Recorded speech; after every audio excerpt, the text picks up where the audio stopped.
Okay, we are live, a little earlier than usual. It's December the 3rd, 2024. It's crucial we get on today because today is the prophesied date of the UFO incursion, and this has been circulated. I get my word from the sources, and this is all over Q Street, is right now they are all collectively expecting, because of some supercomputer prediction from 2009, which stated that if certain things happened, other things would follow. And from its reasoning, it concluded that Donald Trump going on Joe Rogan would be some kind of a, quote, temporal marker. So just to give you some backdrop on this, oh my God, alien invasion set for 12/3, get your popcorn and pizza from Cliff High. It's not like any kind of guaranteed date, but they decided that the temporal marker was Rogan on Trump. And for those who buy into what he's saying, he believes that a visible contention, a war between space aliens and Space Force, or I don't know, it's going to happen above us. And it's going to be some kind of a spectacle. So let's go back to the original tweet. Of course, today is the 3rd. So here's how it works. Here's how the Joe Rogan Donald Trump connection came into it. What he was saying is that the software added up all kinds of stuff based on words and based on everything that we're basically talking about and publishing, and it said that there would be some type of a marker, and we would see, quote, in the skies, UFOs versus jets, like Independence Day. Now again, this came out in 2009, and I'm going to play a short clip here. In 2009 that had been reinforced over the years from 2009 through to 2015 that said that 39 days after this TM took place. So 39 days ago was the Trump-Rogan interview. We would have the big, and this is where Igor and I did our fighting, we would have this visible contention that would dissolve into a melee. And at the time, and even in our even in our conversations here recently. Now the argument is because of a supercomputer. But now let's get to the present. Has there been a UFO invasion yet? Asked the Mud Flood Society. Well, I don't know if this is related, but this just happened to pop up, and this has to do with something going on in New Jersey. Night sky. It's kind of unsettling. They're not up for 15 minutes, they're up for hours. Some are very big, probably the size of a car. Mike Walsh says he's seen hundreds of them over the past 2 weeks from his Randolph backyard and has the video to prove it. They kind of go slow. So New Jersey residents are seeing, quote, drones, some the size of a car, and they've been told by the authorities not to approach downed drones. They come towards you, then they'll change direction a little. They're all going different ways. The drones have been spotted all over Morris County. Morristown police sent an alert to residents Sunday saying they are aware of drone activity and that if a drone crashes or lands, do not approach or handle it. The FBI's Newark field office would only say it is working with other law enforcement agencies to figure out what's going on, but at the moment doesn't have enough information to share. So there you go. We have our visible contention in the sky, prophecy fulfilled, as per the temporal marker predicted by, prophesied by, a supercomputer back in 2009. Joe Fior says, I was just in at Walmart and I heard loud airplane noises over the speakers. Yeah, as a general rule, if you see lights in the sky, it's an airplane till proven otherwise. If you hear something, it's an airplane until proven otherwise. I never enter into the realm of possibility UFOs because everything that's up there is identified with very, very rare exception, but there is no evidence for alien craft, despite what Tucker Carlson says. And remember, Tucker Carlson also says that an alien scratched his back in bed, and he's got scars to prove it. Let me play a few more seconds from this news report about New Jersey residents being swarmed by drones in Morristown County. People want to know what's going on. I think more people are coming around to that, oh, this is going on and maybe it's not good. Nancy Reed didn't want to show her face on camera, but says she's seen the drones every night since November 18th. I can see them right out my bedroom window. I can watch them. Last night was about 5:30, so it was earlier. But it's normally anywhere between like 7:30 and 10:30, they're out here. Never during the day. Nobody ever sees them during the day. One thing. Just all rumor, and people will believe anything. They're Haitian drones, and they're snatching the cats. like the cat eating stories back in the news. I don't even want to address it necessarily, but because a lot of the people who shape these narratives, they don't care if it's true or false. To them, it's just ammunition in the Psy-War. All right, let's see who's here in the chat. We've got Matt X, Mudflood, J5, Let's Go, Frugal, Snowbird, Ears Up, Thrustazar, thanks for joining, Alfred, Yinglet, and Z Proxy. Truman B3000 says Storm Antarctica. Hey, that's in less than 2 weeks. In fact, I'm going to try to get some kind of an interview going with McToon before he leaves. I think we need to have a pre-action conversation and then an after-action review, because how is this going to shape future conversations about cosmography, whatever the result is. Cubstar says auto hoax, and we can't show them now. Yeah, exactly. It's like everybody has a phone cam. If you're not recording UFOs, something's wrong with you. Because you record somebody going crazy on the subway, but you're not going to record alien craft. Ears Up says police drones. Yeah, that's most likely it. It's most likely police drones. I'd almost guarantee that's it. It's always the simplest. Take out your Occam's razor. I think I've already, in my view, I've promoted, I think I put together this idea that Bigfoot is most likely a bear. Because bears are bipedal at times. They do walk on their hind legs. And it's more likely that people are seeing bears than a supernatural creature that's never been observed. So, are these drones enemies, or is it likely something with an easy explanation? But as far as the police telling people not to approach them, I don't know. I only brought this up because today's the day that there's supposed to be some kind of a UFO invasion, if you believe that kind of stuff, which obviously we aren't believers in it, but we're looking at how the public is rendered credulous and they will believe anything. Check this out. Kash Patel, and this is going to be the new FBI director, he's a total QAnoner. He's also repeatedly praised QAnon, one saying, quote, "There's a lot of good to a lot of it. Q has been so right on so many things." And he wears Punisher socks. So we have that. Here's a short update from McToon. Again, he's going to Antarctica. In Antarctica, and that's what we're going to go there to test. But we're going to do several other experiments. Now, is he going to come back changed? Is he going to come back perhaps shaken to his core? Or are his biases simply going to be confirmed? What are your opinions on this? We still have a few more days of conjecture. But whatever he sees or doesn't see, that Saturn V rocket model behind him is literally an obelisk, an idol to the god of mystery Babylon, the earth god. So it's still a mystery religion. It's still pageantry. It doesn't, whatever happens, it doesn't mean space is real. And it certainly doesn't make the 24-year blooper reel of the ISS, quote, real either. We have to recognize that this isn't a slam dunk, and the people who are stuck on the false dichotomy, because that's what it is. It's actually a false debate. It's what you would call the either or fallacy. It's either as flat as a pancake or it's a ball. What about shape agnosticism? What about even if it is a ball, we cannot trust the authorities to tell us what it really looks like, and instead they give us dumb cartoons. Mudflood said, is he going to enter Antarctica from the opening near southeast of New Zealand? The Christchurch, right? There are 5 gateway cities to Antarctica, and that's probably most likely it. Nothing Major says hi from UK. Clockwork 113 has joined us, as has Frank Mir.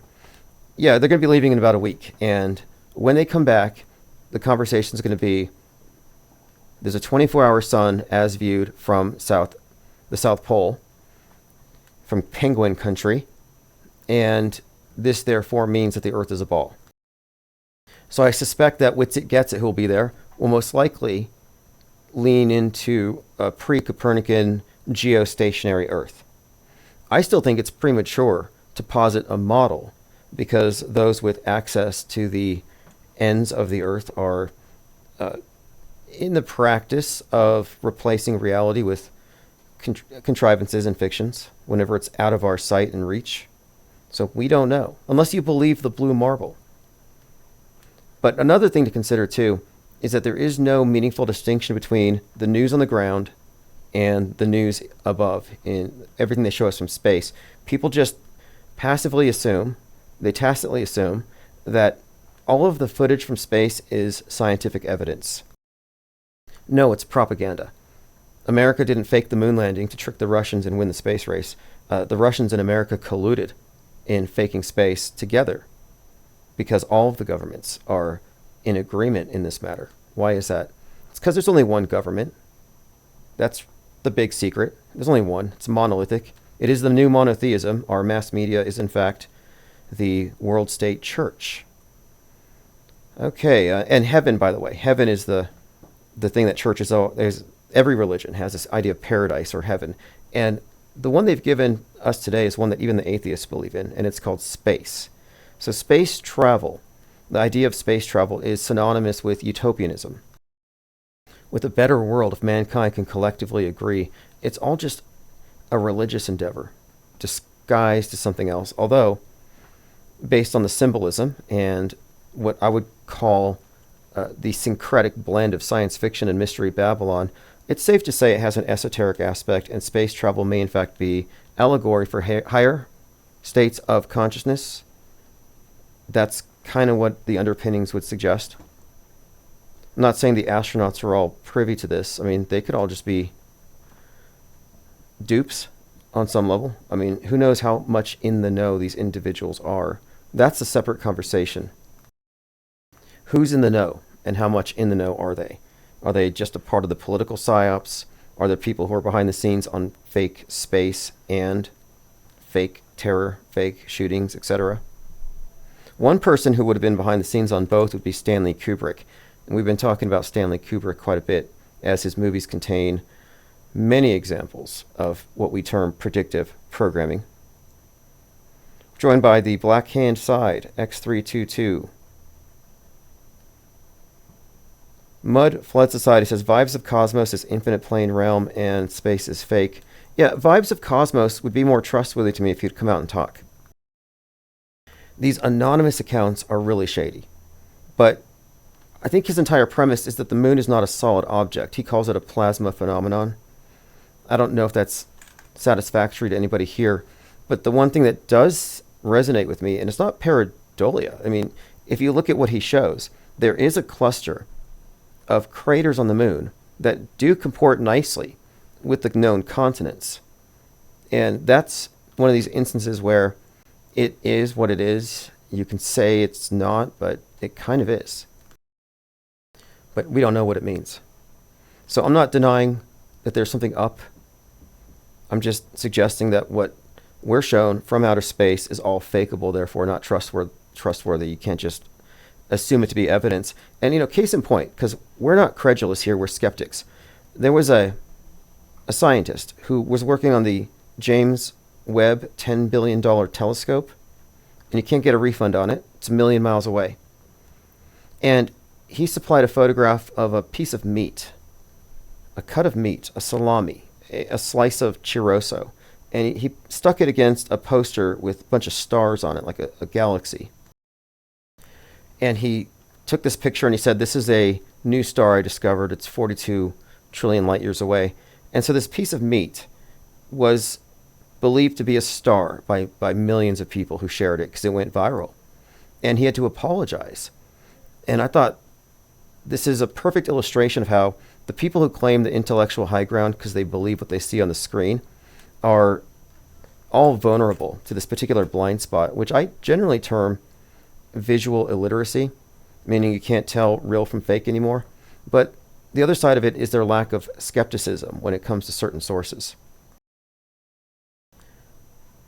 Okay, let's continue.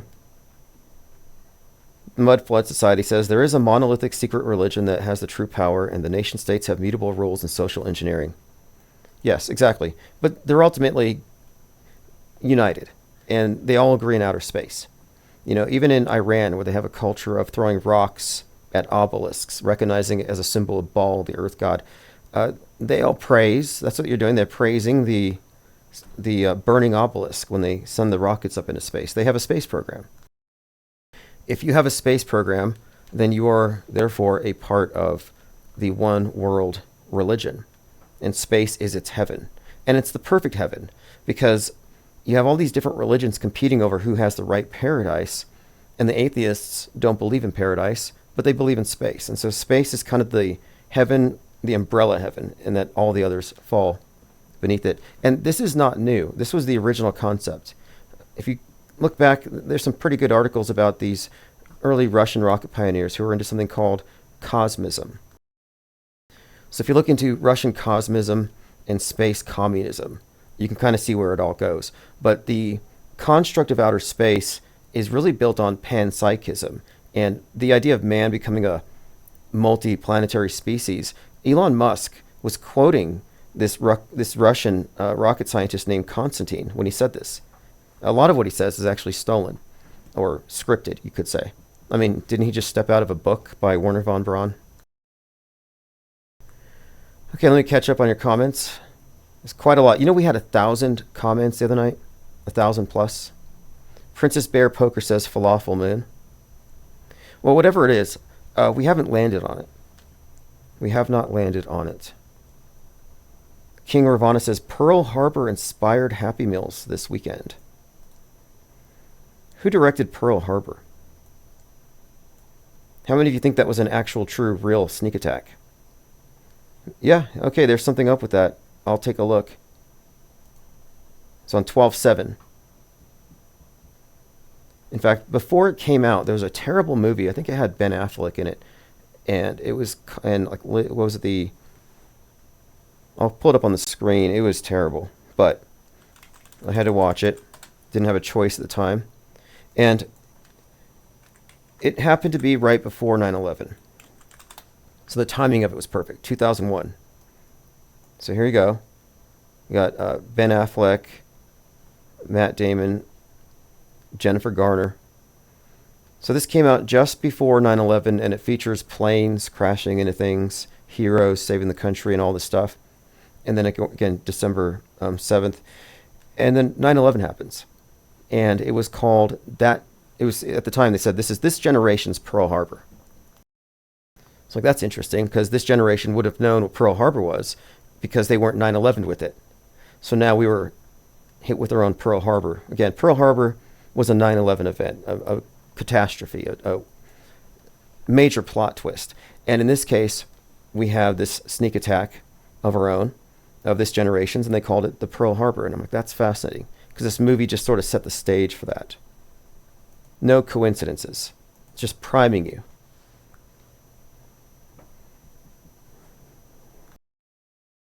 All right, I'm still going through your comments. There's just quite a lot to catch up on, and I have a list of points of interest. One of the things I want to get into is the documentary I recently watched called Mind Hackers. And Mind Hackers, it was put out by the BBC, and it has many examples of how faulty eyewitness testimony is created. But the most interesting thing about this is it shows how memories can be distorted, altered. They can be done, so it can be done deliberately. And that's kind of what I would say the Mandela effect is, that whatever your take on it is, and I have some people who are asking me about specific effects, it's actually called the misinformation effect. But yes, your mind is being hacked by a conspiracy theory. And the person asking the questions like, do you remember A or B? That person is actually creating a false memory at that moment. It's a fascinating phenomenon, but it's essentially a combination of gaslighting and retroactive interference, the misinformation effect.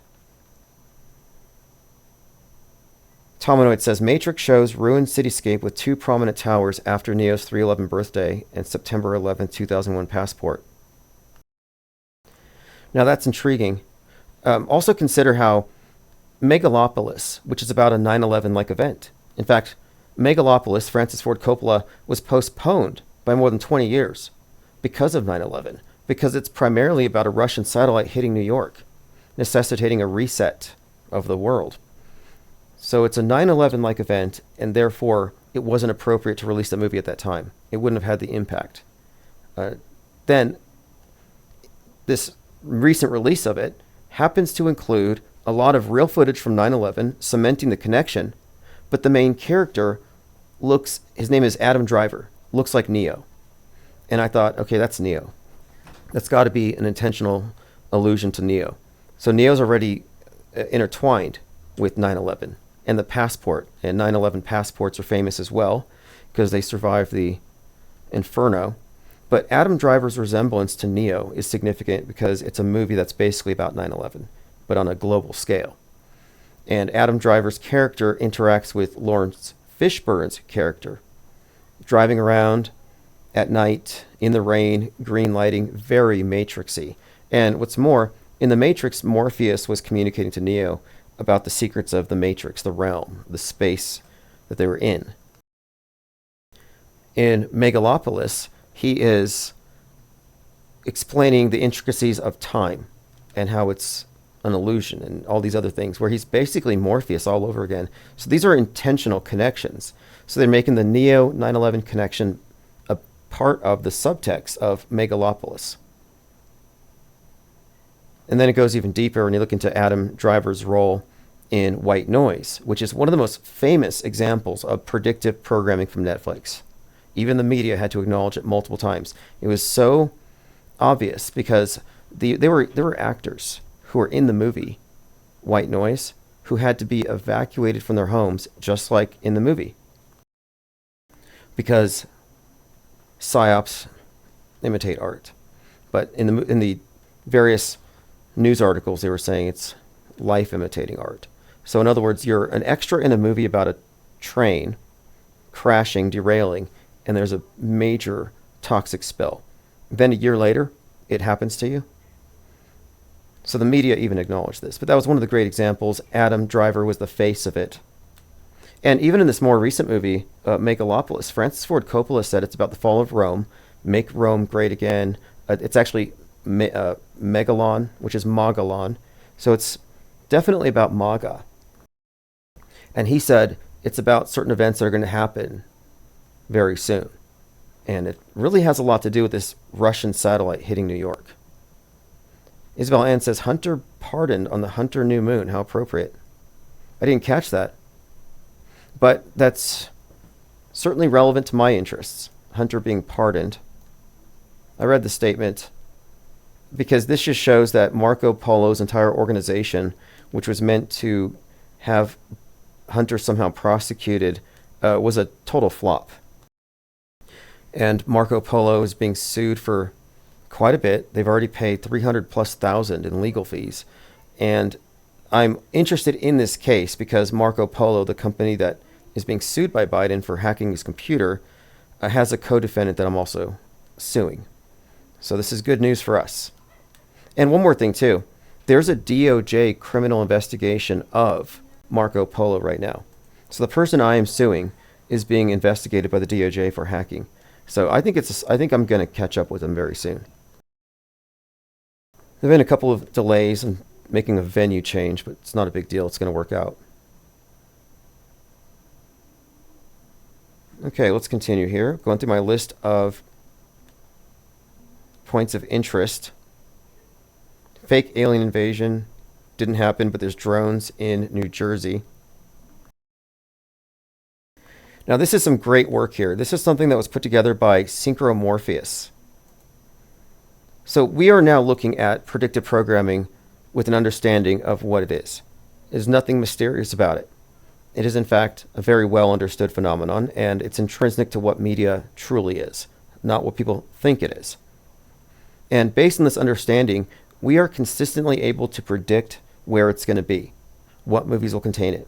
And we are pretty much accurate all the time, but if this is true, then you should be able to, as a model, make predictions based on it, and we consistently do. So, for example, one of the main points I make is that the actors that we see on the world stage in the news, supposedly not scripted because they're not in a movie at that moment, are in fact still in character. That they're bringing about messages that they contain inherent in their character with them wherever they go. So, for example, Robert De Niro, with his Trump derangement syndrome, hanging outside of the Trump courthouse. I looked into that and I said, well, based on what we know, this is going to be somehow connecting to the body of concurrent and predictive programming with Trump and this entire universe of predictive programming examples. And sure enough, De Niro supplies the Joker connection, the headshot connection, the assassination connection through Taxi Driver, the movie The Joker, Deer Hunter, and it's specifically, in this is like extremely specific, Machete. In Machete, Robert De Niro is playing a Trump-like character giving a speech about illegal immigrants when he gets shot, just like Trump did. And then the Patsy, in this case, the character Machete, played by Danny Trejo, gets shot in the ear. His ear explodes. So we have many examples that are very precise, but how did we know to look there? Because we know what we're looking at. We know it's not random. I knew that De Niro wasn't random. I knew that his appearance there was to bring a body of associations right there next to Trump, leading up to the big psyop of the headshot. And we were right. And we've been further vindicated by looking at the source materials and finding that even on 7/13, within an hour of Trump being shot, there were people on YouTube looking up that clip of De Niro because it was so like what happened. These aren't coincidences. If they were random, we wouldn't be able to find them with specificity rapidly as we do. So we have another great example. This one's good. This is from Synchromorpheus. So we were looking into Gremlins 2. And so Gremlins 2, if you recall, has a Donald Trump character. And he is essentially throwing out some 9/11 references. He's giving an interview to the news media, and they put a 9 and 11 in front of him. Let me go and put this up here. I have a note from it first, then I'll play the clip. So Synchro said, I recently watched Gremlins 2, the new batch, for the first time since it came out in 1990. Daniel Clamp, who owns the skyscraper, is based on Donald Trump. Now, the movie takes place in a skyscraper, the whole thing. It has obvious 9/11 predictive programming, and then here's a couple of pull quotes. The sequel to Gremlins is superior to the original, which was quite good. Less violent, more campy, surreal tributes, scores of movies including Wizard of Oz, and it incorporates a Donald Trump parody. So this is deliberately meant to insert Donald Trump into the narrative, but now you have Donald Trump here connected specifically with 9/11 predictive programming. So here's the short clip.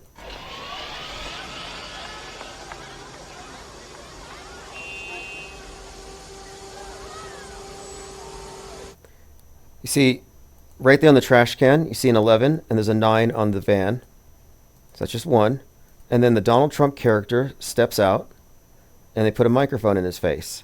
And it has a 9 and 11, as he's talking about the disaster going on in the tower right then. That's a false alarm. So he's talking about the tower disaster. The building's been evacuated. Sir, is the building on fire? Are you trying to panic New York City? So they ask him, is the building on fire? Has it been evacuated? Meanwhile, there's a 9/11 right under his face. And Donald Trump, we should say, is, and this is important because he claims it, he was an eyewitness. He saw the plane hitting the towers, the second tower. He saw that one, he said, from his window. So if Donald Trump is an eyewitness to the planes hitting the towers, that means that he's an insider to the operation itself, because we all know the truth of the matter. So this further cements the intentionality behind all these clues. All this foreshadowing in all of the movies preceding big psychological events, psychological warfare operations, or psyops, all of them are deliberate. This is not a coincidence. So we can go ahead and rule that out again, and we're just making the case by treating this as a predictive model. But now there's more. So he went through the soundtrack. Well, first of all, at the very beginning of the scene, you have a man walking by with a sketch and drama jacket on. And it has the, I guess you would have these two faces, the tragedy and comedy, just suggesting it's all just a movie. This is just another clue. But he went through the soundtrack, and in the soundtrack he found additional layering, just cementing what we've been saying, that this is indeed part of a concerted body of symbols So there's a song in the movie Gremlins 2 that has a soundtrack that incorporates all the themes of 2001: A Space Odyssey, like the monolith, for example. And I have more details on this track. So he said, the soundtrack features a song by the Thompson Twins called Bombers in the Sky. So Thompson Twins, Twin Towers, Bombers in the Sky. It has sequences in it right out of 2001: A Space Odyssey. And of course, the monolith has very special significance because of the monolith Hilton at Ground Zero, which we often talk about. It's an example of predictive programming in the architecture itself.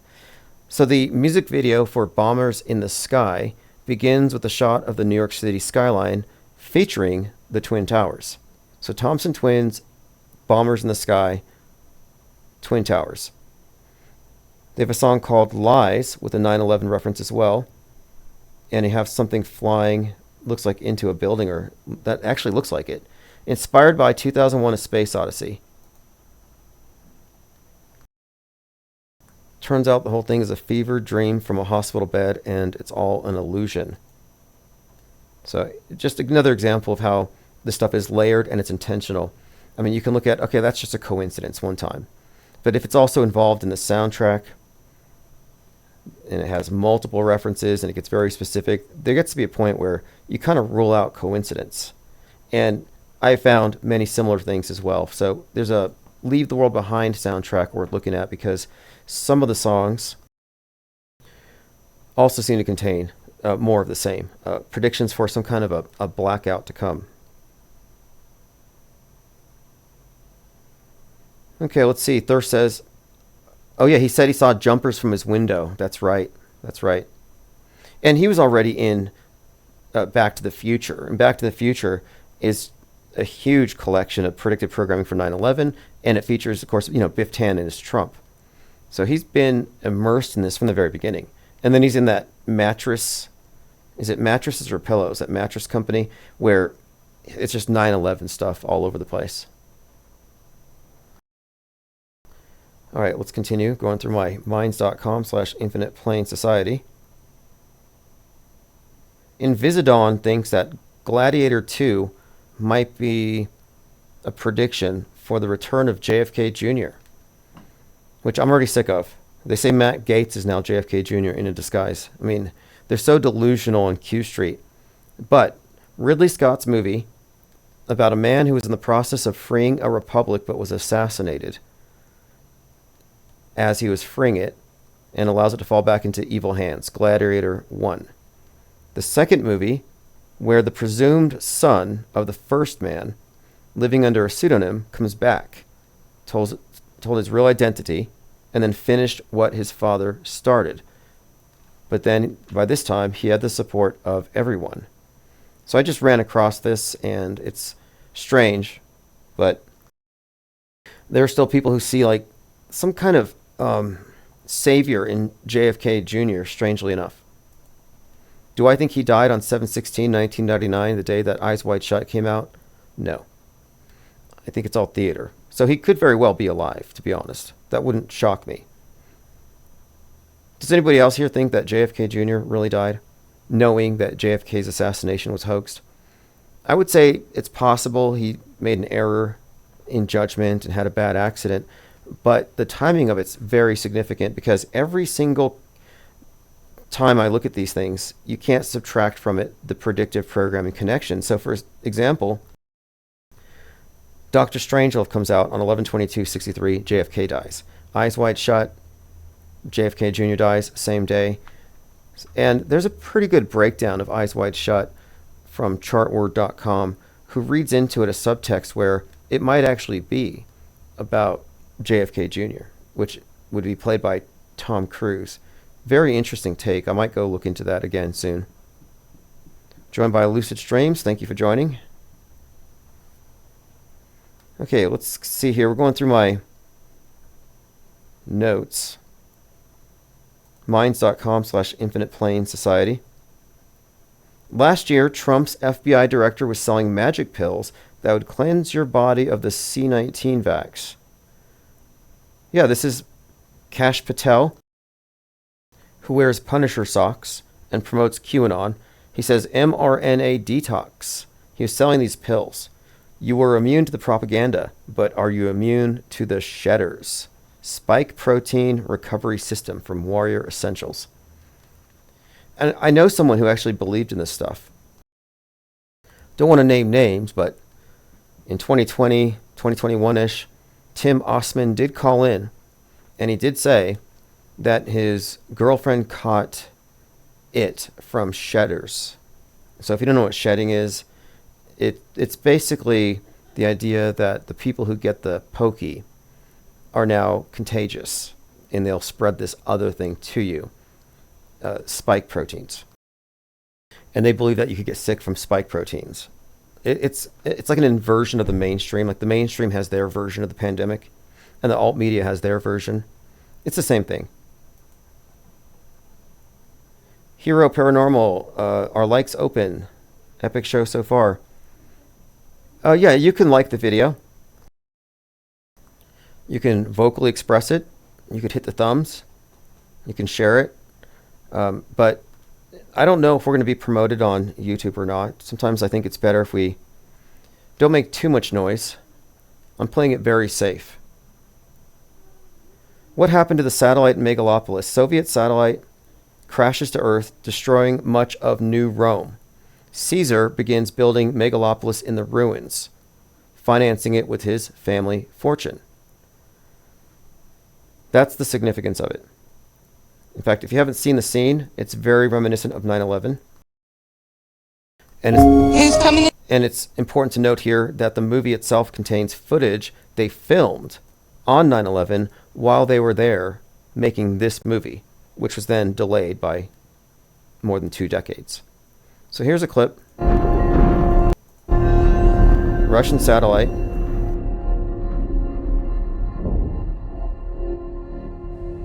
Your Honor. Now, I got a question. This is what I'm ultimately talking about with the whole Antarctica trip. It doesn't validate the space forgery. Now, looking at the screen here, you cannot tell me, objectively speaking, that this version of the Earth in this movie looks fake. This looks just as real as anything that were shown from the space station. I think you would all agree with that. Therefore, it's all fakeable. They could fake a version of it in the movie theater and it's indistinguishable. You can't say this looks fake because it actually looks just like the regular stuff. It doesn't look any realer. And then my follow-up thought would be, why don't they just purchase some stock footage of Earth from space? But anyway, I'm just saying that there's a qualitative difference between real and fake, and it never really passes the test for me. Now, when this movie was in the theaters, actually in the film festivals, before it even hit the theaters, there was a Russian satellite in space that exploded. And right now, there's a lot of talk about the incoming problem of space junk and how there might be some kind of a debris cloud that might end up landlocking humanity if we don't stop Elon Musk very soon. So here we go, Russian satellite heading towards New York. Your Honor, you're never going to believe this. What? You know that satellite that's coming down over Labrador? Yes. Well, it's not coming down over Labrador. How do they know? Well, that's just it, sir. They don't know. Not exactly. Scrolling forward, and I just want to show you the imagery of this thing hitting. So you have the Statue of Liberty, and this was a big theme in the summer. Paris Olympics featured it. Broken Statue of Liberty, the association of nukes, doom, disaster, end of the world, Godzilla, all these themes that kind of threw together this big mashup. But the Statue of Liberty has been consistently depicted as broken or falling. Now here's your predictive programming for space junk or space wars. And now this is very 9/11-y here. You see the towers? Very 9/11-y. You could see why he delayed the movie. Although, I question whether A, it's because he didn't get it out on time, so it wasn't able to be predictive, or if the purpose was to wait. Maybe they wanted to wait. I'm not quite sure.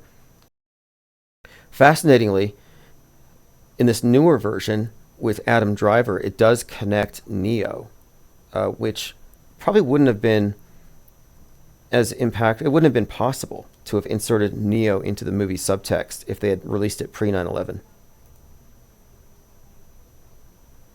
All right, moving on. Just something to look forward to. I don't believe in space junk, and just because they're going to Antarctica and possibly observing a 24-hour sun doesn't make space junk real. Okay, non-believers in the world stage unite. That was the last live stream. Tracy Banton said to me, I've been listening to you since 2017, but you made a statement about McDonald's food not being harmful. I beg to differ. The consumption of these dangerous foods will cause health problems, obesity, diabetes, and they will pollute your mind. I know how intelligent you are. You don't really believe this, or do you? So do I believe that Big Macs contain life extension? No, I said it's more likely that they would put life extension in the Big Macs to get more money out of you over a longer period of time than they would want to give you diabetes and obesity and pollute your mind. It's not in the interest of the company if they're driven by greed to destroy their own customer base. So no, I'm more inclined to think it's life extension than poison. I don't know. I haven't tested it. But there are people making bold claims of how dangerous it is. There are people who say that there's babies in the breakfast burritos. Those people alarm me, because if you're aware of a baby eating operation where they're actually serving baby meat and you're not calling the cops, then I just question what your intentions are. It's very shady. If I thought they were serving cats, I would call the cops, much less babies. Next one here. Now, these are some comments I found up on Reddit, but I'll get to those next. This is another one. Ninja Kid. So Ninja JKD, he said, I remember Looney Tunes was spelled Looney Tunes because it was a cartoon spelled the same as tune, but that changed now. I remember, he says. Now, the official explanation is that Looney Tunes is Looney Tunes because it's about the music, not the cartoons, which I don't know if they even called cartoons tunes at that time, but he says he remembers it. Another one, he says here, I remember they said, I see white people in Scary Movie, but that line doesn't exist. But I remember laughing at it because it was so similar to I see dead people in The Sixth Sense. So that's two. This is why I remember it different from our current reality. These are individual Mandela effects. One point I like to make here is that I don't have to debunk every Mandela effect. Mandela effects have been categorically debunked. They haven't been proven to exist. There isn't any kind of evidence of it whatsoever, and all the evidence points towards mind hacking, or rather memory hacking. And memory hacking is a real phenomenon. You can measure it. It's been scientifically studied. It's the cause of faulty eyewitness testimony that lands people in prison. So I'm pretty sure you can say it's objectively realer than the Mandela effect. Okay, and Jedamika on Reddit says here, the fact that so many people are misremembering the same incorrect answer tells us that memory's not at fault. People cannot handle the fact that something is beyond their understanding, so they'll convince themselves they're wrong. Cognitive dissonance kicks in. It goes against what they believe is possible. That's a Mandela effect believer, that people don't want to believe it, or they can't handle the truth. That's projection. Because what is blocking the Mandela affected from seeing through this is they can't handle the truth that they're wrong about something. But there's value in this, because when you recognize how your mind, your memory has been hacked, you can make it unhackable. You can become less vulnerable to these things. It's similar to logical fallacies. And there are many logical fallacies built into the Mandela effect premise anyway. They'll say, everybody knows Timmy fell down the well. And then you ask them, how did he get out? Nobody knows. Everybody knows that Sinbad was in a genie movie, and it was the best movie ever, and it's on TV, and everybody watched it, but it doesn't exist anymore. Okay, well, what was the movie about?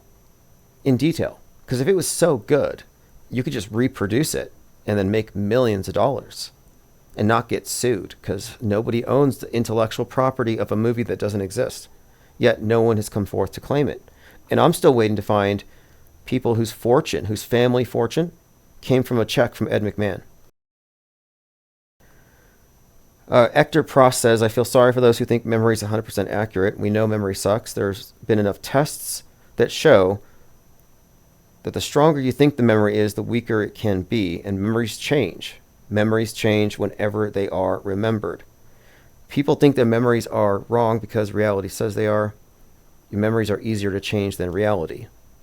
That's an important point. One person here too says, you can't handle memory being changeable, therefore it's the universe changing. This is pure ego. And I agree with that. It's largely ego. You want to believe that you've seen through the matrix, and the Mandela effect gives you this illusion. And hope. For some, there's a lot of hope built into it, and that's why they've dubbed me the God blocker, because they believe that they were on a path to God, and then I got in the way because I debunked it.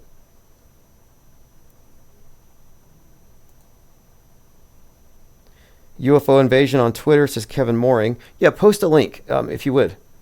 I saw there were some drones in Jersey,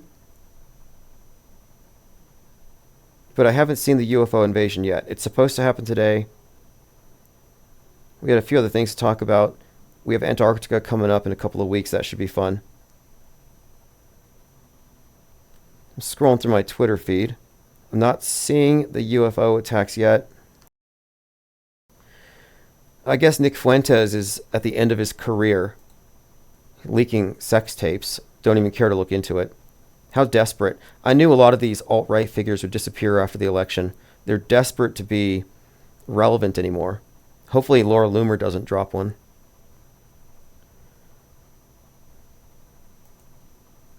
What's up, Dave? It says, yeah, we're early today. We'll be likely early tomorrow as well. Thundernut6 says, every Mandela is presented on TV. Oh, it is the most, I would say, famous, popular, and socially acceptable conspiracy theory out there. It's probably the only conspiracy theory that doesn't have any sort of political bias to it. That's why I think people like it.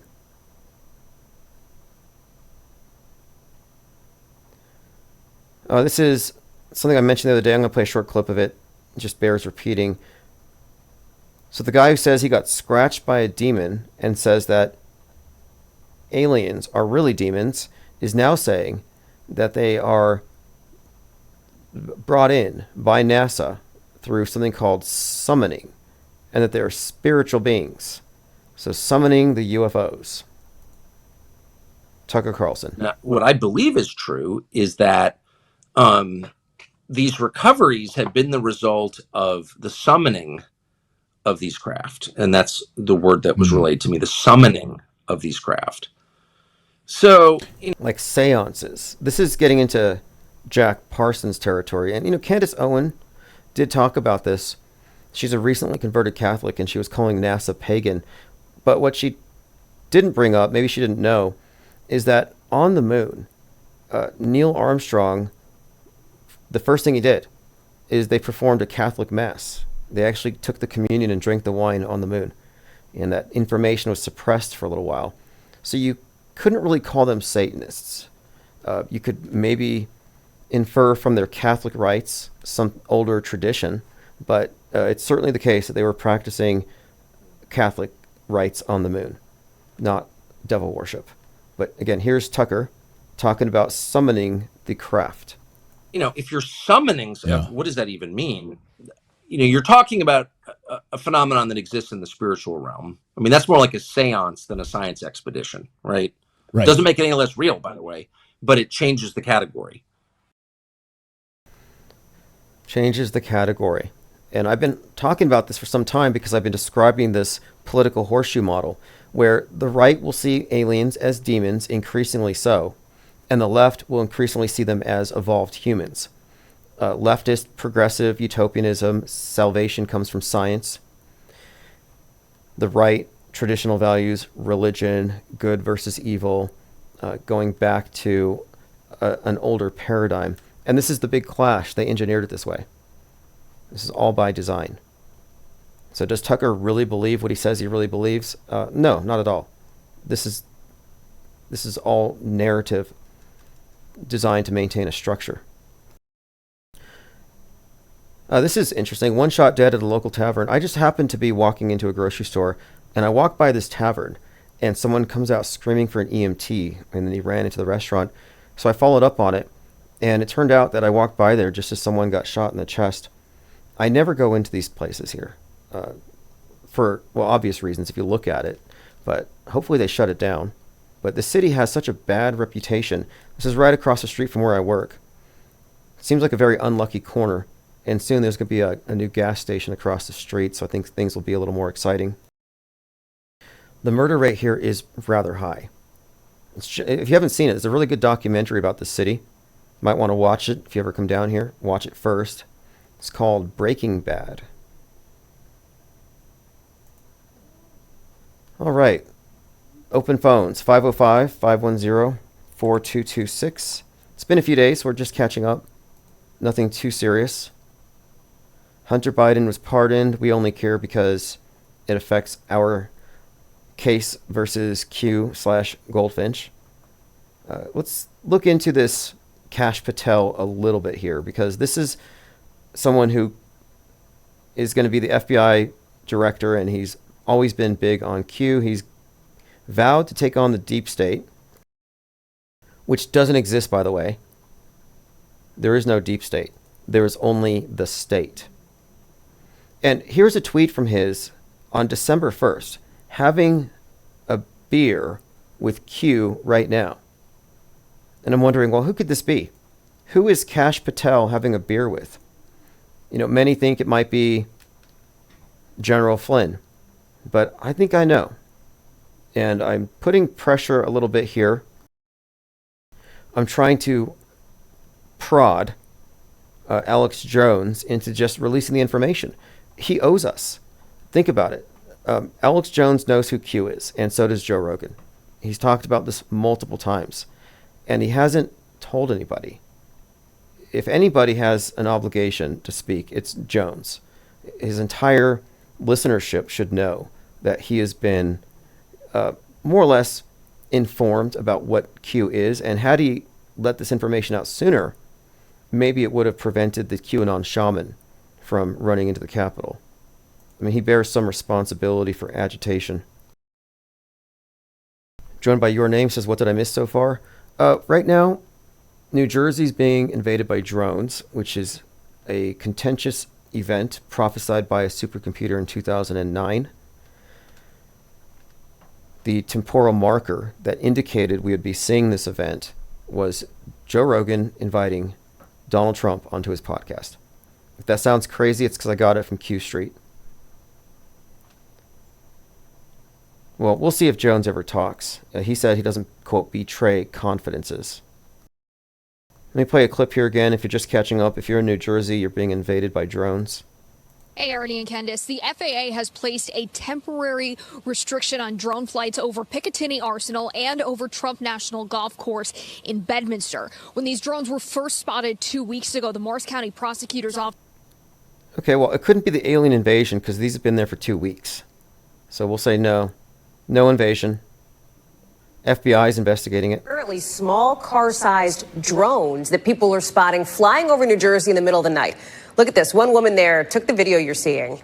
So that's it. It looks like it's flying pretty low. And from that perspective, it looks very large, right? And all those lights in the sky that you see there, see those lights? Those are apparently drones as well. All right, big deal. You know, Amazon's going to be delivering stuff by drones very soon in an area near you. So just got to get used to it. Nothing to see here.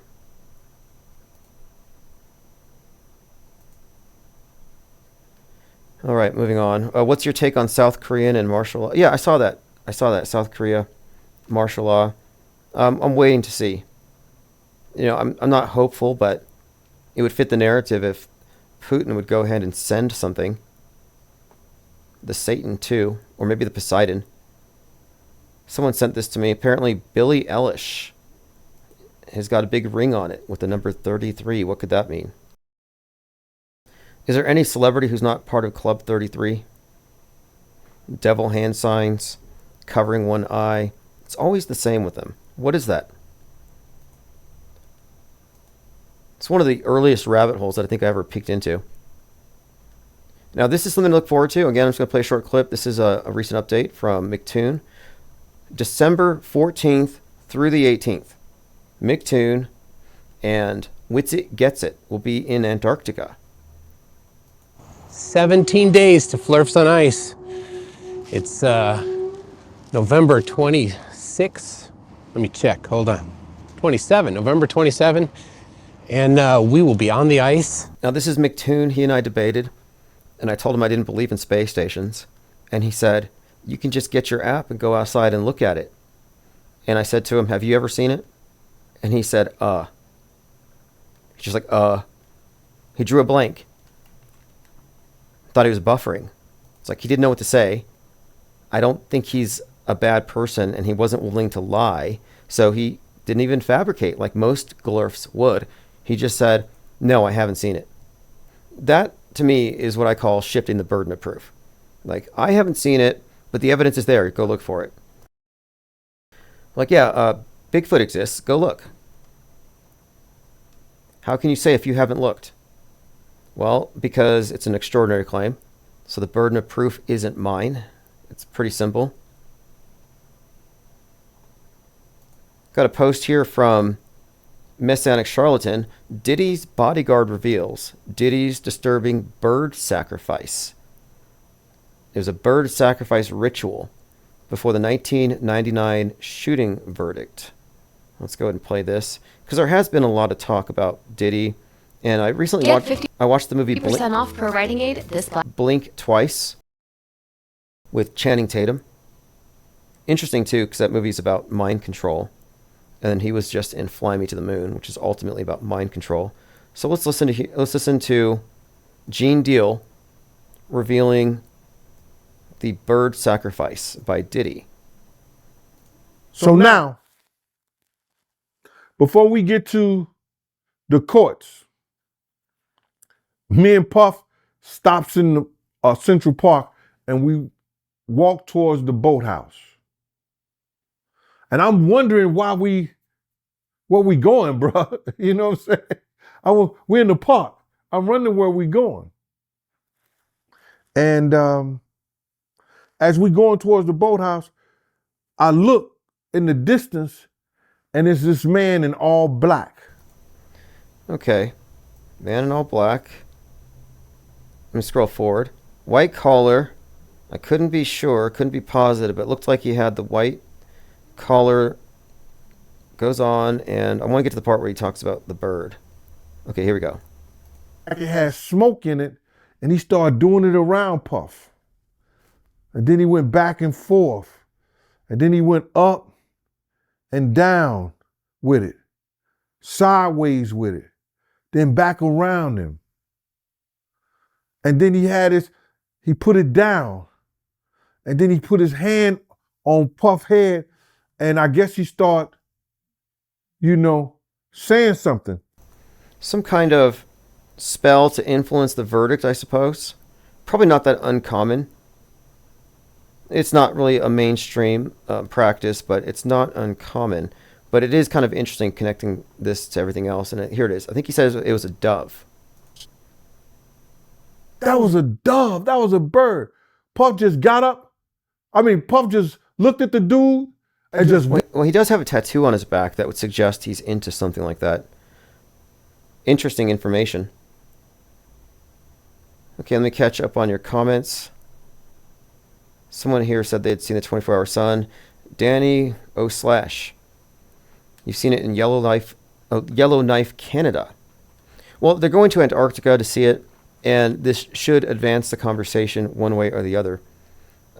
I don't know what kind of responses we're going to see from Witsit Gets It, or generally the Flat Earth Domers, who have an entire religious paradigm, not built on science, but built on the Bible, their unique interpretation of it.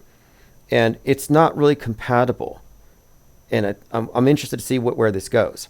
And I've said from the very beginning of this channel that the model first approach is unscientific by the very virtue of your model pre-exists the information, and new information has to be able to change your model or invalidate it. But if your model's coming from something like the Bible, you're kind of stuck with it. So we'll see where they go with that. TMZ reports the confession of, yeah, I saw that. TMZ, they reported that O.J. Simpson's bodyguard said he did it. Like, that would have been useful and more interesting information maybe a couple of years ago. But since O.J. is allegedly dead,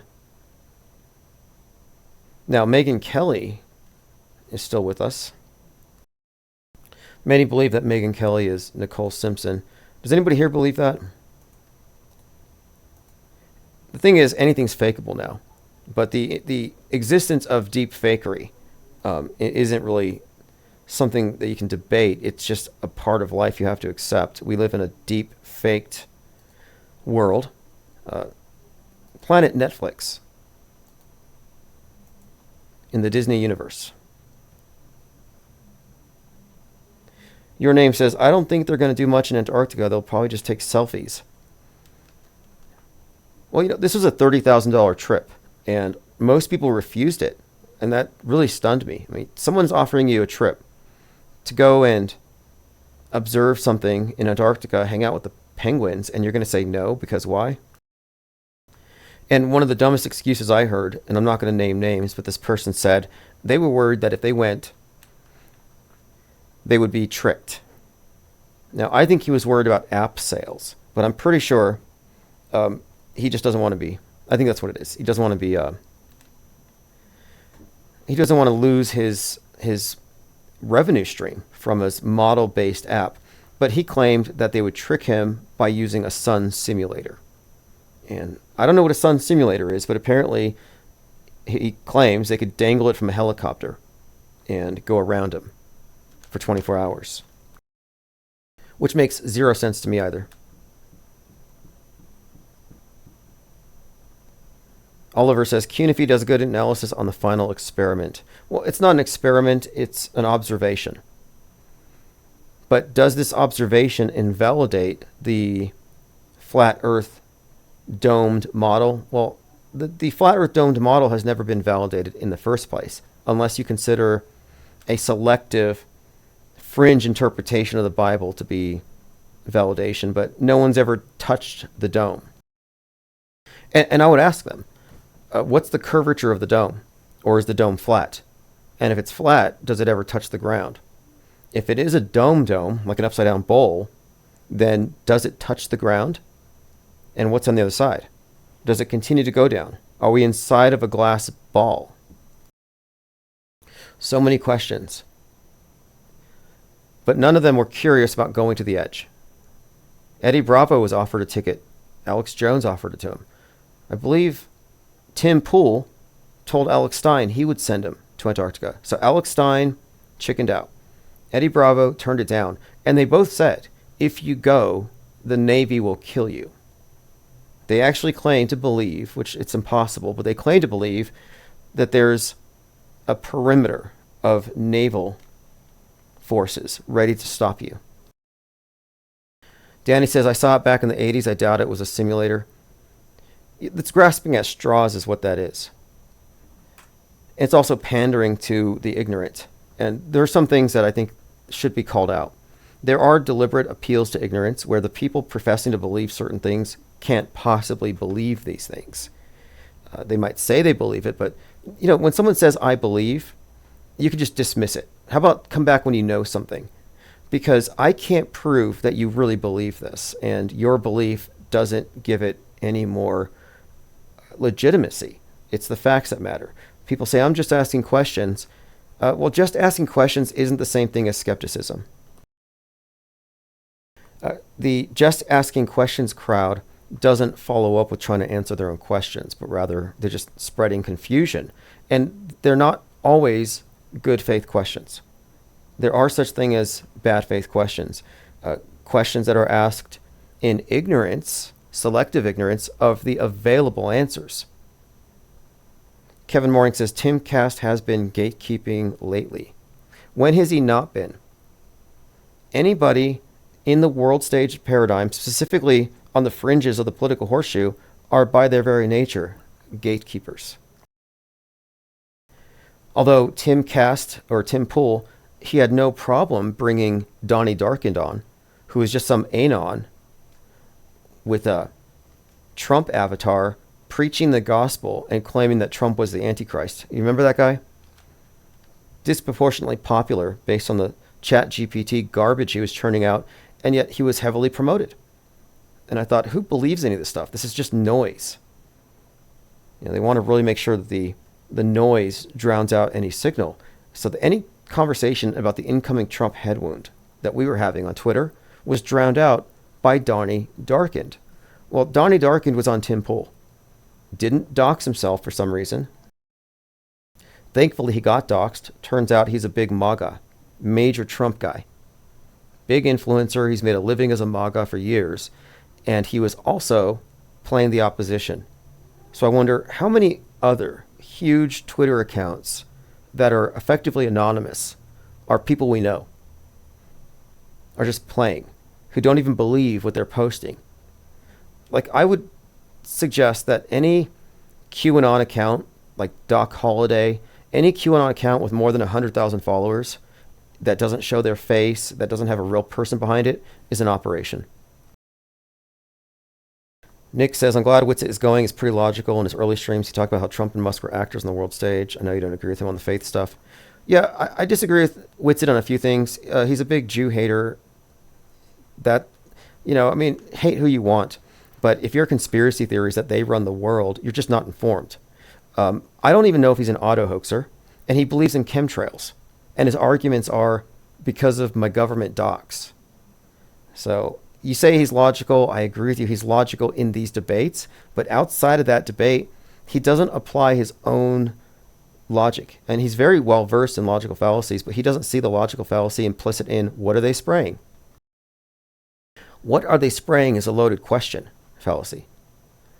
And also the whole debate, flat or round, is a either or fallacy. It doesn't include the third option, shape agnosticism, or maybe what we've been shown is itself questionable, therefore we need to bring into the conversation special effects. He never talks about special effects.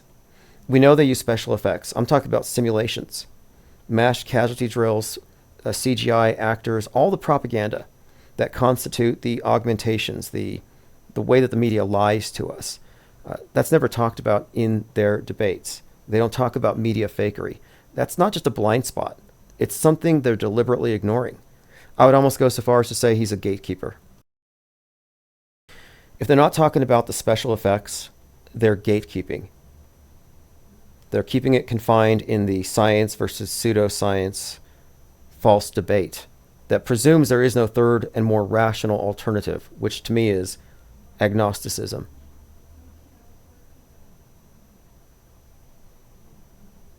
Mudflood says, they do weather modification. It's not that hard. They heat up the upper atmosphere and cloud seed. No, cloud seeding doesn't work that way. Cloud seeding is when you have an existing cloud. And then you add in, you add your cloud seeding spray, which is really just allowing the existing cloud to be a little more productive, but it's really not creating clouds. So cloud seeding doesn't constitute weather modification. I mean, watering your lawn, watering your backyard, on a very basic level, you could say that's some kind of climate modification, but no, these are not really the same thing. It's apples and oranges. There is no such thing as weather modification in that sense. That's all mostly a hoax. It's a right-wing hoax. Because think about it. Left-wingers all believe in climate change. Right-wingers don't. But right-wingers all believe in geoengineering. And not to mention, they don't even know what it is. I mean, look up geoengineering. It's not a secret program. It's what the environmentalists do to stop climate change. So even the word geoengineering is misused by the people who claim it exists. So it's all Bill Gates-ophobia. Danny says Jews control everything. That the spawns of... Yeah, I don't know if I don't believe in Satan. If I don't believe in Satan, your conspiracy theory doesn't make sense to me. Like, you might as well just say Satan runs the world. Well, then, are you going to church? Are you praying about it? Like, are you super religious? Or do you not really believe it? Like, I don't believe that you really believe in Satan. I really don't believe that you believe in the devil. I think there are things people say they believe because it's a form of virtue signaling, but you don't have enough information to believe it's true. So you can't believe it. It's unbelievable. Unless you can, maybe call in and inform me, show me. Where's your evidence of this Satan that runs the world? But that's a major red herring, and it's meant for entry-level conspiracy theorists, and it's all part of the political divide. Because if you say they run the world, well, what about the left? Do they agree? No, critical race theory says that whites run the world. Systemic racism is the big thing. So who's correct? Critical race theorists or critical Jew theorists? You can't both be right. You both claim to know who runs the world. So who is it? Who's the bigger victim? And if you're saying they run the world, whoever your they is, you're saying I'm a victim. I'm being oppressed. So who's oppressing you, Danny O'Slash? Who's replacing you? And you probably believe that too. And I mean, just based on what you revealed, I could probably list out I'll say 10 or 15 bullet points of things that I'm certain you believe. Military age men. You believe that this group's behind mass immigration, they're replacing you. You believe this group's behind all the corrupt movies. I mean, I study worldviews. That's all we talk about. And if your worldview is based around a scapegoat, it's very easy to discern where you're coming from and what you fall for. For example, you'll say they did 9/11. Well, nobody died on 9/11. You don't have any evidence. All the evidence that we have examined suggests it was a psyop. So if nobody died, then nobody did it. What does that do to your scapegoat story? You're so mad at them because they did something that nobody even did. So your entire worldview is based on your oppression narrative and the oppressor that you've identified. And I'm saying it's all fallacious. You live in a fiction, a fantasy. J5 says, yeah, look, I don't believe in Satan in the literal sense. I understand what people mean when they say it, but I also look at Satan today. It has been sort of merged with the character of Lucifer, a literary construct, and then the biblical stuff's not even accurate. They kind of made it up. It's like their inspiration is John Milton or something. And there's a lot of syncretic blending of Satan and Saturn. And speaking of Saturn, I was talking about Megalopolis earlier, and check this out.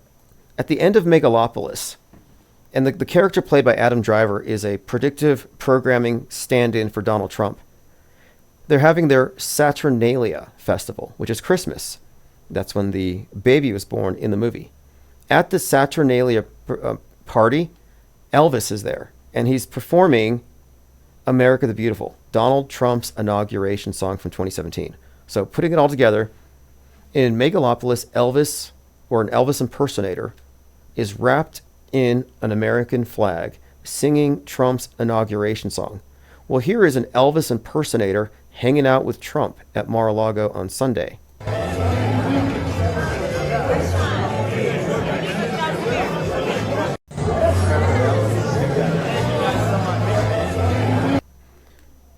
Didn't he give Elvis some kind of an award at some point? He should invite the village people to Mar-a-Lago for as often as they use that song. They all get up and dance to it like 10 times a day. It's like on the hour. Everybody gets up and does Trump's YMCA dance. Kevin says, Trump plays the Q crowd like a fiddle. Well, they're extremely credulous. It's easy. It's actually kind of sad. They have a susceptibility and a desire to believe. They're in their own, I call it the Q-universe. It's a different universe. And it matters. It matters because we're talking about mental models and the map of the world versus the real thing. And our mental maps are augmented by media. And the media is augmented by fictional universes. Like the Batman universe is very prevalent in a lot of the happenings in the world today. And the Q-universe is an entire fictional universe in which there's this secret war going on between the deep state and the white hats. And that the people who are fighting this fight on the Chans or on Twitter are communicating with the deep state. And they're hearing about this fight. So they live in a different world. But it's all in their head. That's what's interesting. The Truman Show is in your head. It doesn't match reality. And if you don't like that, they give you all kinds of alternative belief systems to add on to it. So they're entertained. You can't say the QAnoners aren't entertained.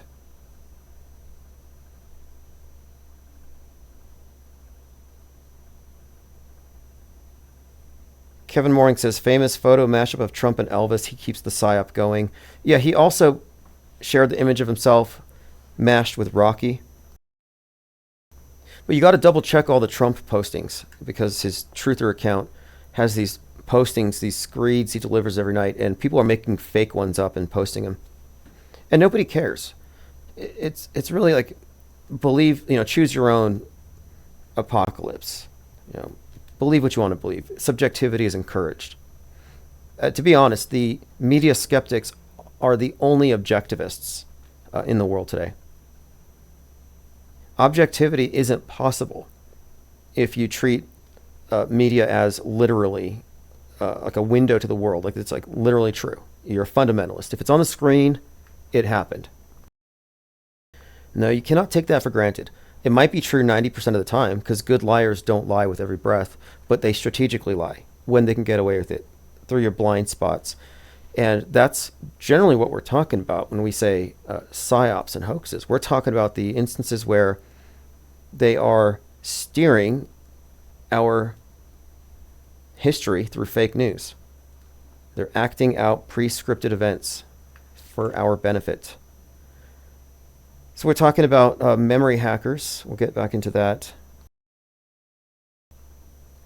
And again, Kash Patel says Q has been right about so many things. Name one thing. Name one thing Q has been right about from 2017 when Q said Hillary Clinton was about to be arrested. I can't think of a single thing. The one thing Q did say that nobody believes him on, he said JFK Jr. is not alive. That hasn't stopped them from starting a cult. Elon Musk tweeted, the government needs to stop wasting your hard-earned money. Because he's going to be part of the... He's going to be part of this, the DOGE, the Department of Government Efficiency. The government needs to stop wasting your hard-earned money. And I completed the sentence for him. On faking space travel. Now, he didn't answer me. Kash Patel wrote a book, a children's book. So you could read your children this book, The Plot Against the King. And it's about Donald Trump as a king. So you can read this to your children who wouldn't know the difference between a king and a president. I'm sure this is healthy.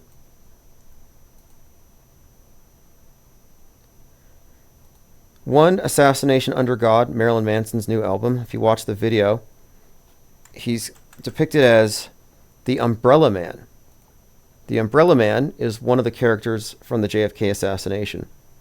He was later identified, but that doesn't quite explain it all. Because he was noted for being so close to the scene. And it's just this mysterious guy with an umbrella. The Umbrella Man is the one in the dark jacket on the far right here. I'll see if I can zoom in for you.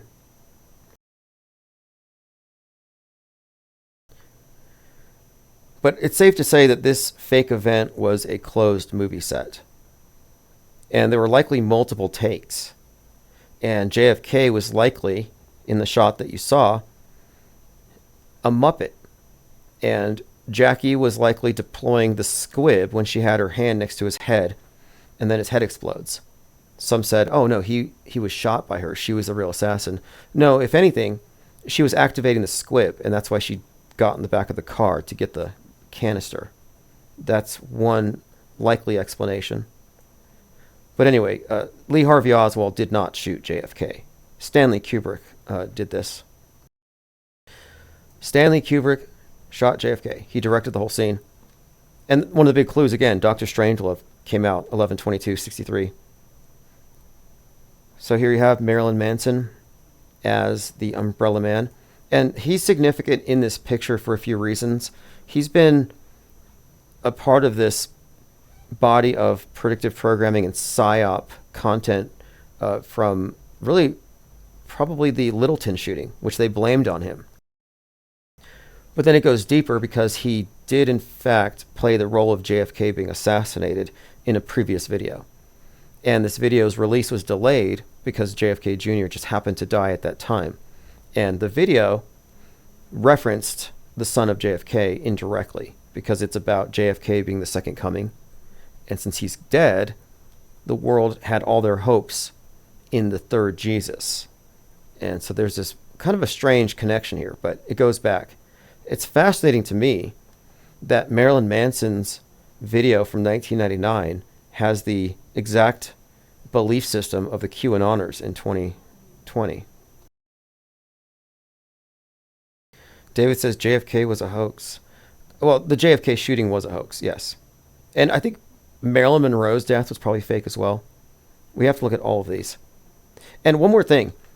Something just came out. This was in Vanity Fair. Just recently came out. And this is one of the strangest stories that I think I've read in a long time. Why JFK staged his own murder in a James Bond-inspired film 2 months before his assassination. The Untold Tale, Never Before Seen Photos, a 1963 home movie directed by Jackie Kennedy. We went through this before. It's a great article, and it describes how exactly 2 months before the event, they staged his murder, and they filmed it. They even involved the Secret Service and a bunch of Heinz 57 ketchup. So if that doesn't tell you anything, I mean, what at a minimum, I guess you could say, it was in their heads. Maybe they're enamored with the idea of faking the spectacle. But I think it's not sinister. It's not like it's a prophecy, but it's an indicator of how unserious the assassination was.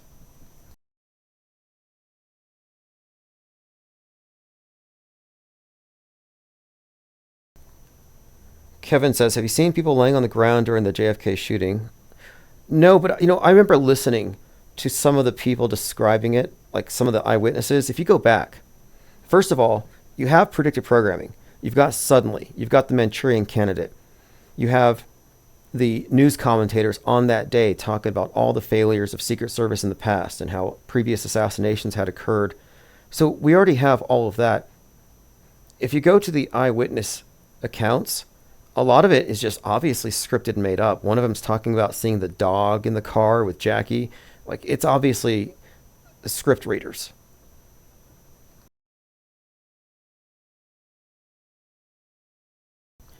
All right, let's move on.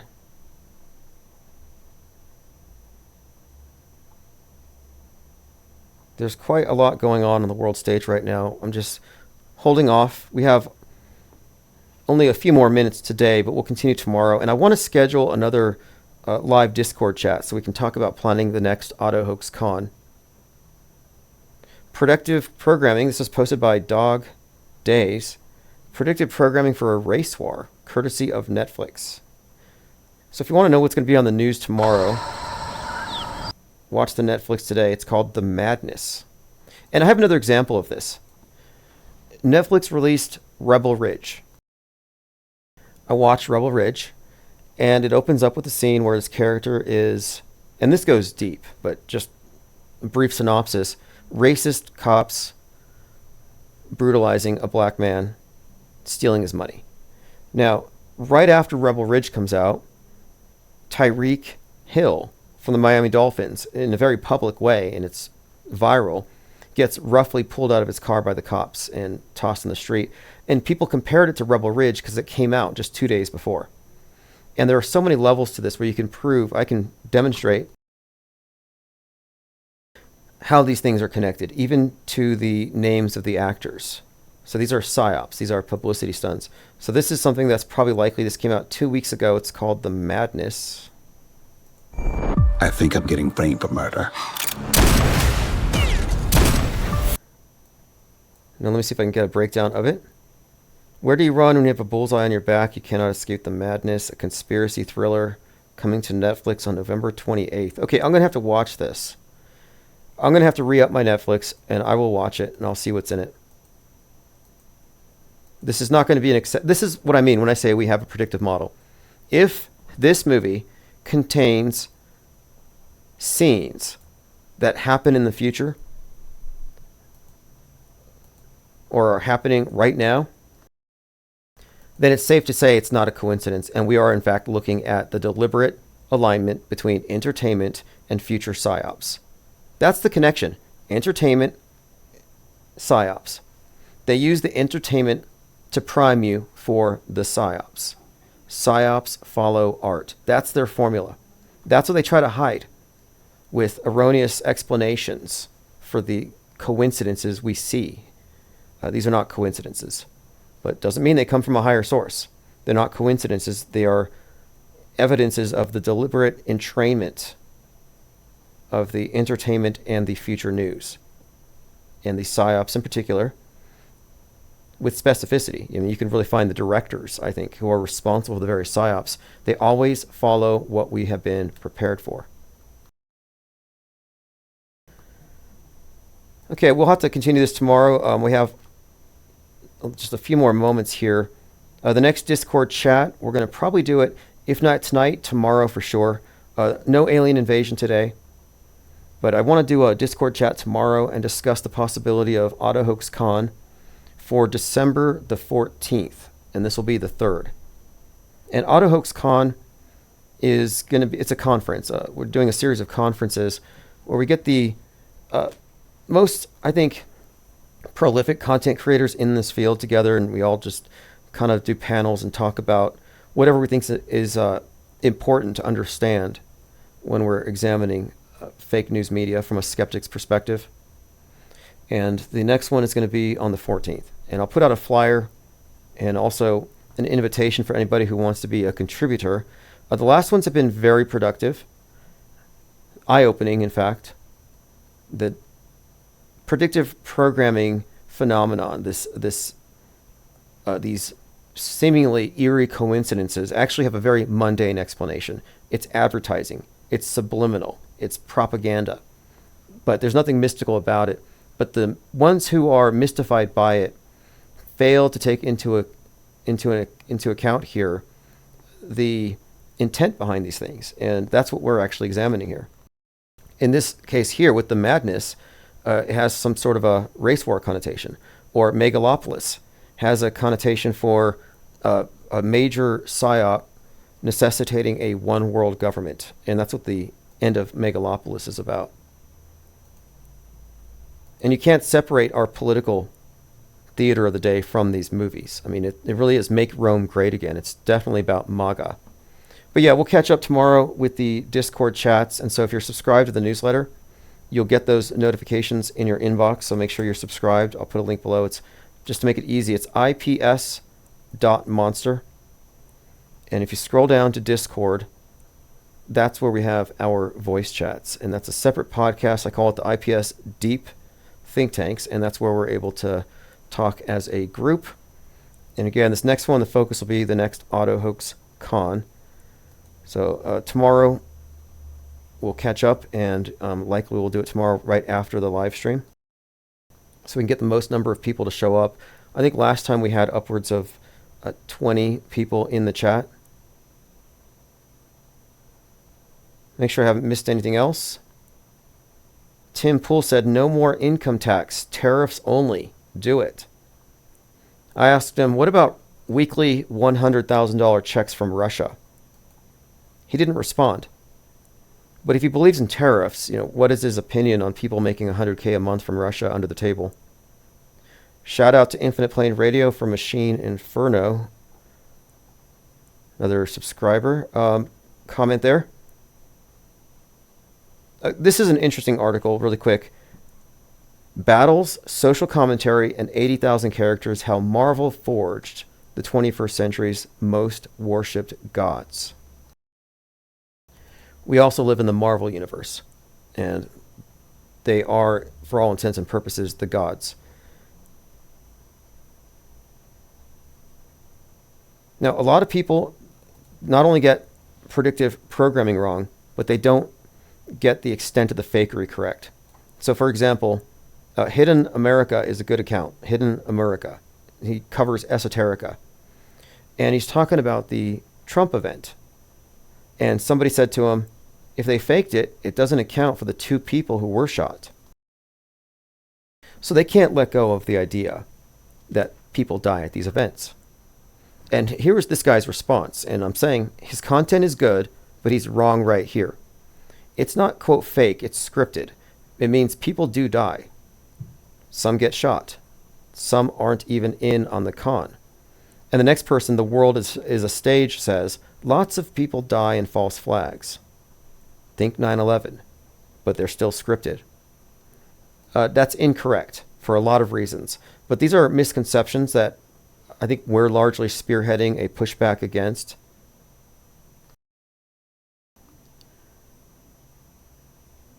I think we've covered pretty much everything. Kash Patel, QAnon sense. We'll get into more of this tomorrow. But again, tomorrow will be on Discord Live. So don't miss it. Thanks for your comments. And this is Fepe Akbar, Allergic to Bullshit, featuring Lean Dion.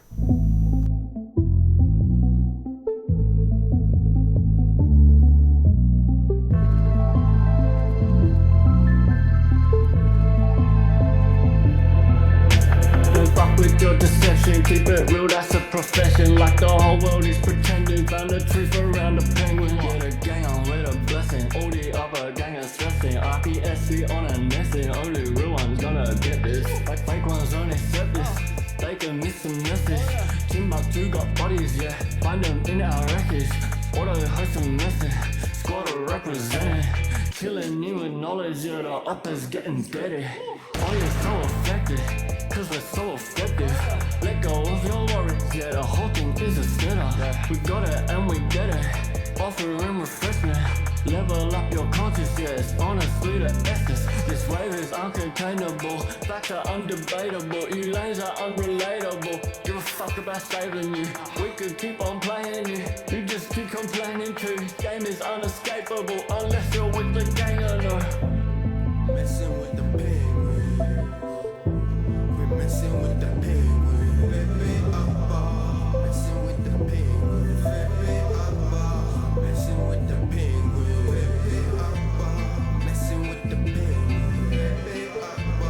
messing with the penguin, messing with the penguin, fucking with the penguins, yeah, with the penguins. I'm coming with a vengeance, trying to make you come to your senses. Forget the general consensus, just pay attention. The rules to hell is paid with good intentions. I'm clenching, my back wrenching, representing only the most superior independent media. We got that real shit fucking encyclopedia. We're bringing an end to this mass hysteria.